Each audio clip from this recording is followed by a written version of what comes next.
Ռուսական ուժային կառույցներին մոտ կանգնած աղբյուրների տեղեկություններով առաջիկա խորհրդարանի ընտրությունների նախօրեին Հայաստանում սպասվում է տեղեկատվական սրացում, որը կարող է ազդել ընտրությունների վրա, գրում է 168 ժամ թերթը։ Նշվում է, որ Ռուսաստանի ղեկավարությունը ըստ այդ աղբյուրների կարծում է Հայաստանը վերջնականապես հեռանում է իր ազդեցության գոտուց։ Պուտին-Փաշինյան վերջին հանդիպումից հետո Ռուսաստանի ղեկավարությունը իսկապես արձանագրել է, որ Հայաստանն այլևս ամբողջությամբ անցել է հակառուսական ճամբար։ Այդ հանդիպումից հետո Պուտինի հանձնարարությամբ Տելեգրամի սեփականատեր Պավել Դուրովին փոխանցվել է պահանջ հասանելիություն տրամադրել Նիկոլ Փաշինյանի եւ նրա մերձավոր թիմակիցների այն օգտահաշիվներին, որոնցով իրականացվում է խիստ սահմանափակ թվով պաշտոնյաների միջև հաղորդակցությունը։ Հասանելի դարձած նյութերում կան այնպիսի տեղեկություններ, այնպիսի բաց խոսակցություններ ու հակահայկական ծրագրերի մասին վկայություններ, որ դրանց հրապարակումից հետո անգամ ԿՊԱ-ականների մեծամասնությունը կթքի Փաշինյանի ու նրա բերած խաղաղության վրա։ Ուշագրավ է, որ ռուսական հատուկ ծառայությունների օպերացիայի մասին տեղեկացել է ԱՄՆ կենտրոնական հետախուզական վարչությունը եւ ամենաբարձր մակարդակով փորձ է արվել կանխել դրանց հրապարակումը։ Ռուսական կողմը մերժել է ամերիկացիների խնդրանքը, որին հաջորդել է ԱՄՆ պետքարտուղար Մարկո Ռուբիոյի նախատեսված այցը Երևան, որտեղ էլ ստորագրվել են Սյունիքի օգտակար հանածոներն ու պաշարները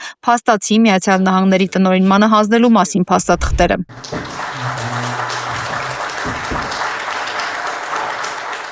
Վարչապետ Նիկոլ Փաշինյանը հայտարարել է, որ այլևս չպետք է շարունակել Ղարաբաղյան շարժումը, քանի որ դա կհանգեցնի նոր պատերազմների ու կվտանգի Հայաստանի պետականությունը։ Նրա խոսքով այս մոտեցմամբ հնարավոր է ապահովել խաղաղություն եւ ամրապնդել Հայաստանի անկախությունը։ Այո, ես եմ մարդն եմ, ժողովուրդ, որ ասել է Արցախը Հայաստանը եւ վերջ։ Այո, ես այդ մարդն եմ։ Ես դա ասել եմ, որովհետև նվիրված եմ եղել, հավատացած եմ եղել գաղափարներին, որ բազմաթիվ ձևերով դպրոցի տարիներից մեզ ներմուծել են։ Բայց ես գնացել եմ անկեղծ ճանապարհով ասելով, որ այս կոնֆլիկտը մենք այս երեխեքին պետքա չժառանգենք։ Եվ այդ ճանապարհով անկեղծ գնալով հասկացել եմ, որ մեզ դրել են թակարդի մեջ։ Ղարաբաղով մեզ դրել են թակարդի մեջ, եւ եթե մենք շարունակենք այդ ճանապարհը, մենք կորցնելու ենք Հայաստանը եւ Հայաստանի պետականությունը։ Եվ ես այո ուժ եմ, թե դա հեշտ չի, ժողովուրդ ջան։ Ես իմացել եմ, որ ինձ մեղադրելու են ամեն ինչի մեջ, ամեն երկու օրը մեկ ինչ հիշեցնելու են, ասել ես Արցախը Հայաստանը եւ վերջ, էսենա դավաճան են ասելու, հողատու ամեն ինչ ասելու են։ Բայց ես այսօր շատ ուրախ եմ, որ ես այդքան ուժ եմ գտել իմ մեջ եւ կանգնել եւ առերեսվել ճշմարտությանը եւ Հայաստանը դուրս բերել։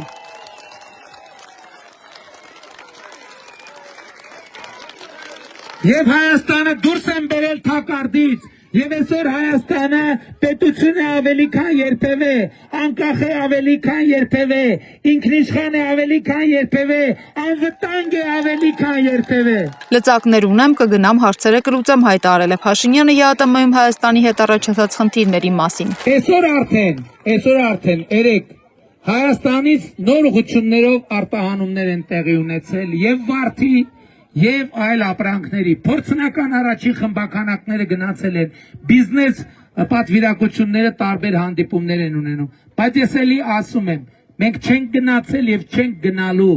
վիճաբանության Ռուսաստանի մեր գործընկերների, չենք գնալու։ Մենք ոնց բարեկամական ընկերական եղել են, հանգիստ առանց նյարդի մեր դիրքորոշումները կբացատրենք եւ ինչպես էս ընթացքում եղել է, այս ընթացքում իմիջիալոց ասեմ ձեզ ժողովուրդ, տասնյակ հարցեր են եղել, որոնց մասին ոչ մեկ չի իմացել։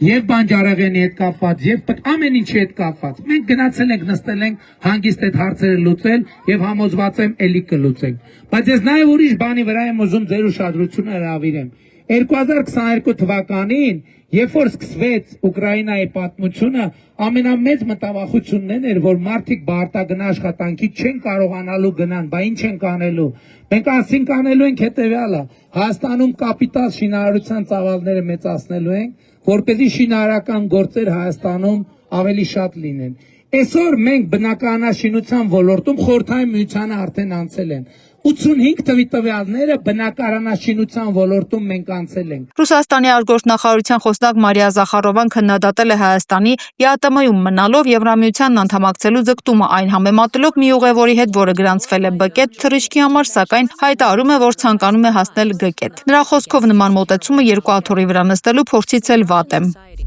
Աննորմալ է, երբ տեղի է ունենում մանիպուլյացիա, երբ բարի մտադրություններն ու օրինականությունը, որոնք ապահովում են որևէ ոլորտի բնականon գործունեությունը, Օգտագործվում են ոչ ազնիվ նպատակով։ Եթե ցանկանում ես գկետ հասնել բկետով, դա նույնպես հնարավոր է։ Դա կոչվում է տարանցում, բայց դրա համար գոյություն ունի որոշակի լոգիստիկա։ Երբ գրանցվում ես բկետի համար, թռչում ես այնտեղ, իջնում, հրաժեշտ տալիս բոլորին եւ գնում այնտեղ, ուր պետք է։ Դա բաց ընտրություն է։ Եթե ցանկանում ես փոխել քո ընտրությունը, խնդրեմ, դրա համար կա քաղաքակիրթ ճանապարհ։ Զախարովան հայտարարել է նաև, որ Միացյալ Նահանգները Հայաստանին չի վերաբերվում որպես իրավահավասար գործընկերոջ, նա նշել է, որ ԱՄՆ-Հայաստան վերջին ստորագրված ռազմավարական գործընկերության փաստաթղթերը միջազգային պայմանագրեր չեն եւ իրավական պարտավորություններ չեն ստեղծում։ Իրական իրավահավասար գործընկերության դեպքում հարաբերությունները ձևակերպվում են պարտադիր միջազգային պայմանագրերով, ոչ թե հայտարարություններով, հավելել Զախարովան, պնդելով, որ Միացյալ Նահանգների նախկին նման խոստումները չեն իրականացվել։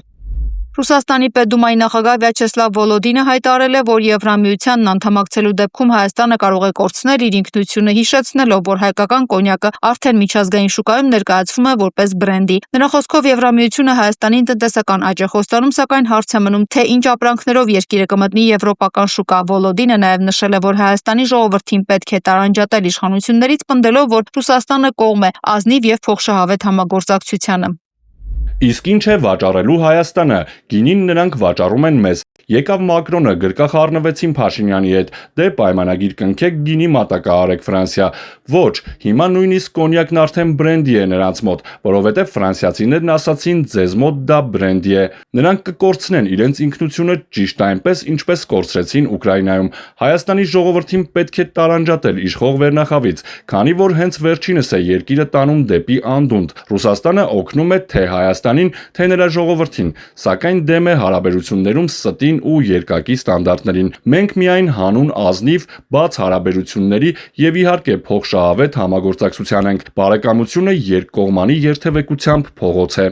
Ռուսաստանի արտաքին հետախուզության ծառայությունը հայտարարել է, որ Եվրամիությունը փորձում է դուրս մղել ռուս ուղղափառ եկեղեցին Հայաստանից եւ եվրաինտեգրումը պայմանավորում է Մոսկվայի հետ կրոնական ու հոգեվոր կապերի խզմամբ։ Ըստ ծառայության Եվրամիության ներկայացուցիչները նաեւ փորձում են սահմանափակել եկեղեցու թեմի իրավունքները եւ խոչընդոտել նրա համագործակցությունը հայ առաքելական եկեղեցու հետ։ Թուրքիայի տրանսպորտի եւ ենթակառուցվածքների նախարար Աբդուլքադիր Ուրալօղլուն հայտարարել է, որ այսպես կոչված Զանգեզուրի միջանցքի ադրբեջանական հատվածում շինարարական աշխատանքները մոտենում են ավարտին, իսկ Թուրքիայի տարածքում արդեն սկսվել է շինարարությունը։ Նրա խոսքով նախագծի հիմնական չավարտված օղակը մնում է Հայաստանի տարածքով անցնող 41-ից 42 կիլոմետր հատվածը։ Հայաստանի փոխվարչապետ Մհեր Գրիգորյանն ընդունել է Հայաստանում Իրանի արտակարգ եւ լիազոր դեսպան Խալիլ Շիրղոլամիին։ Հանդիպանը զրուցակիցները քննարկել են եւ երկուստեք կարևորել էներգետիկ, լոգիստիկ եւ առևտրատնտեսական ոլորտներում համագործակցության զարգացումը, անդրադարձ է կատարվել նաեւ Հայաստան-Իրան երկկողմ համագործակցության օրակարգի այլ հարցերի։